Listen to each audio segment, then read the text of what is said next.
Om Swastiastu. Perkenalkan, nama saya Putu Gilang Kewardana Putra dengan NIM 2014-09-1020 dari Prodi Pendidikan Sosiologi.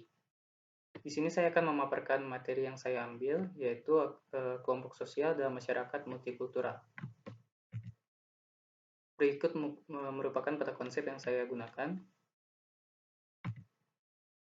Masuk kepada materi pertama, yaitu hakikat masyarakat multikultural. Masyarakat multikultural merupakan bentuk masyarakat modern yang anggotanya terdiri atas berbagai golongan, suku, etnis atau suku bangsa, ras, agama, dan budaya. Dan biasanya mereka hidup bersama dalam wilayah lokal maupun nasional. Masyarakat multikultural ini contohnya dapat kita temukan di Indonesia sendiri, yang dimana di dalamnya terdiri atas berbagai golongan, suku, etnis atau suku bangsa, ras, agama, dan budaya. Maka tidak heran jika Indonesia merupakan salah satu negara juga yang termasuk masyarakatnya adalah masyarakat multikultural. Selanjutnya, pengertian masyarakat multikultural menurut J. Nasikun. Masyarakat multikultural ini bersifat majemuk sejauh masyarakat tersebut secara struktural memiliki subkebudayaan yang bersifat divers, yang ditandai oleh kurang berkembangnya sistem nilai yang disepakati oleh seluruh anggota masyarakat dan juga sistem nilai dari kesatuan sosial, serta sering munculnya konflik sosial. Terdapat faktor pembentuk dari masyarakat multikultural, yaitu faktor geografis, pengaruh budaya asing, kondisi iklim yang berbeda, keanekaragaman suku bangsa, keanekaragaman agama, dan keanekaragaman ras. Selanjutnya ada ciri-ciri masyarakat multikultural. Yang pertama, sering terjadi segmentasi ke dalam kelompok subbudaya yang saling berbeda atau primordial. Yang kedua, mempunyai struktur yang terbagi ke dalam lembaga non-komplementer. Yang ketiga, kurang mengembangkan konsensus di antara anggota terhadap nilai yang bersifat dasar.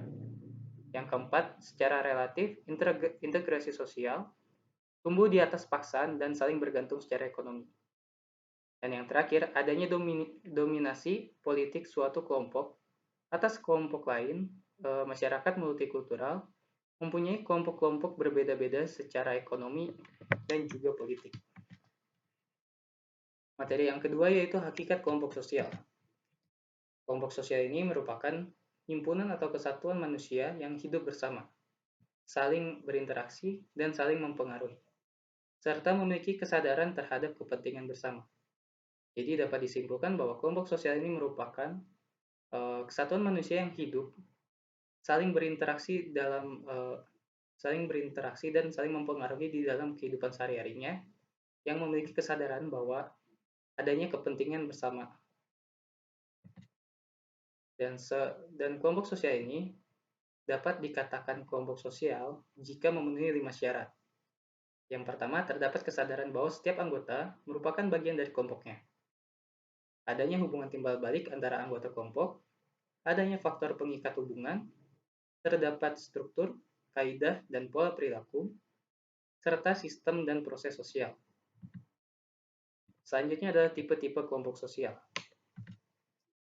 Kelompok sosial ini dibedakan berdasarkan 3, yaitu adanya kepentingan dan wilayah, sikap anggota dan organisasi sosial, dan yang terakhir kesamaan kepentingan dan organisasi sosial. Yang pertama, kepentingan dan wilayah. Berdasarkan kesatuan wilayah tempat tinggal, setiap kelompok sosial dan kepentingan yang mengikatnya dikenal bentuk umum yang disebut komunitas.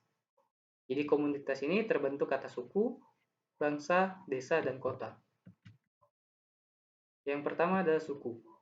Suku merupakan sebuah komunitas yang anggotanya memiliki ciri-ciri yang berbeda dengan masyarakat umum. Orang-orang yang menjadi anggota suku memiliki hubungan nenek moyang, kebudayaan, bahasa, kebangsaan, agama, atau gabungan kelimanya. Kemudian ada bangsa. Bangsa merupakan sebuah komunitas yang anggotanya sangat banyak. Anggota dari bangsa ini diikat oleh kesamaan bahasa, nenek moyang, sejarah, atau kebudayaan. Selanjutnya adalah desa. Desa merupakan komunitas yang berupa kelompok pemukiman penduduk Penduduk desa juga rata-rata masih memegang rasa teguh kekeluargaan yang tinggi di lingkungannya.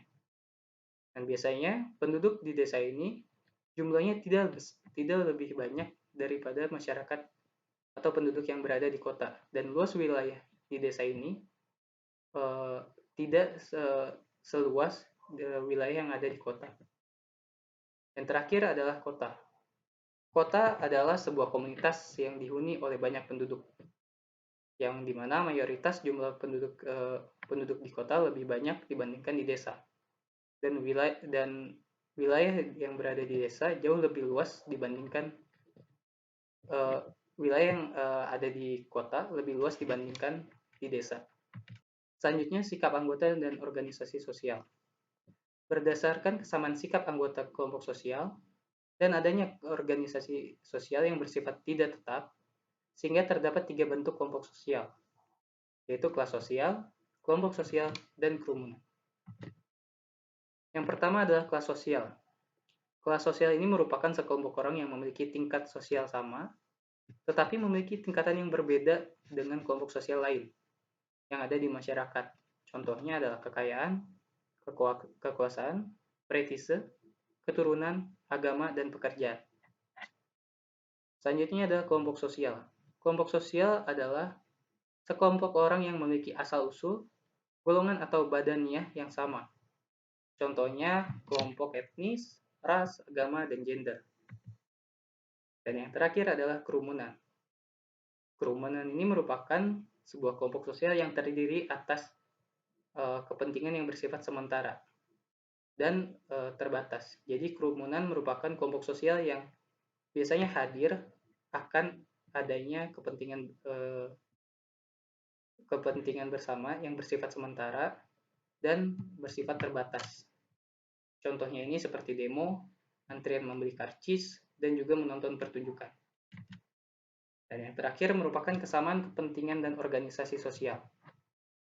Berdasarkan adanya kepentingan yang sama dengan disertai adanya organisasi yang tetap, maka diperoleh bentuk umum yang disebut dengan kelompok primer dan asosiasi. Kelompok primer ini merupakan sebuah kelompok sosial pertama di mana individu baru pertama kali saling mengenal, berinteraksi dan bekerja sama yang cukup erat. Jadi kelompok primer ini merupakan sebuah kelompok di mana individu pertama kali akan saling mengenal, akan pertama kali berinteraksi antar sesama dan pertama kalinya bekerja sama dengan individu lain. Contohnya itu seperti keluarga, kekerabatan, dan pertemanan. Yang terakhir adalah asosiasi. Asosiasi ini merupakan perkumpulan yang terbentuk secara sukarela oleh orang-orang yang memiliki kepentingan yang sama. Contohnya sekelompok orang yang menyukai permainan badminton. Sekian kurang lebih materi yang saya berikan. Terima kasih. Saya tutup dengan Parama Santi. Om Santi Santi Santi Om.